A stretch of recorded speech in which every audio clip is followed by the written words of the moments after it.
কই গো, এক গ্লাস পানি দাও তো। না না, লাগবে না, পানি তো এখানেই আছে।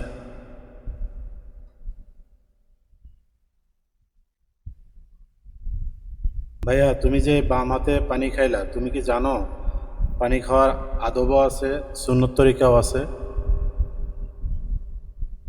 পানি খাওয়ার আবার আদব এবং সুন্নত তরিকা, সেটা তো কখনো শুনিনি।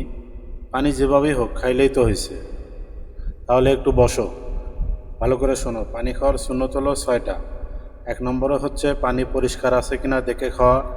2 নম্বর হচ্ছে ডান হাতে পানি খাওয়া। 3 নম্বর হচ্ছে বসে পানি খাওয়া। 4 নম্বর হচ্ছে বিসমিল্লা বলে পানি খাওয়া।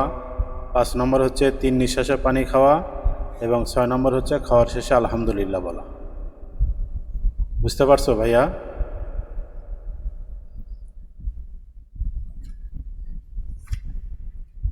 আচ্ছা, ভালো একটা জিনিস শিখলাম আজকে।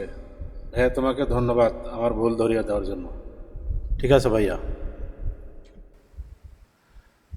সুপ্রিয় দর্শক, ভিডিওটা কেমন লাগলো? আসলে আমরা প্রতিনিয়তই কিছু কিছু ভুল করে যাই। এরকম প্রত্যেকটা পদক্ষেপে যদি আমরা সুন্নত তরিকা অবলম্বন করি, তাহলে এভাবে যদি আমরা আস্তে আস্তে শুরু করি, তাহলে দুনিয়া এবং আখিরাতে চলাও সহজ এবং আখিরাতের জন্যও সহজ। সবাই আমরা ইসলামী জীবন গড়ি। ধন্যবাদ, ভালো থাকবেন। আসসালামু আলাইকুম ওয়া রাহমাতুল্লাহ।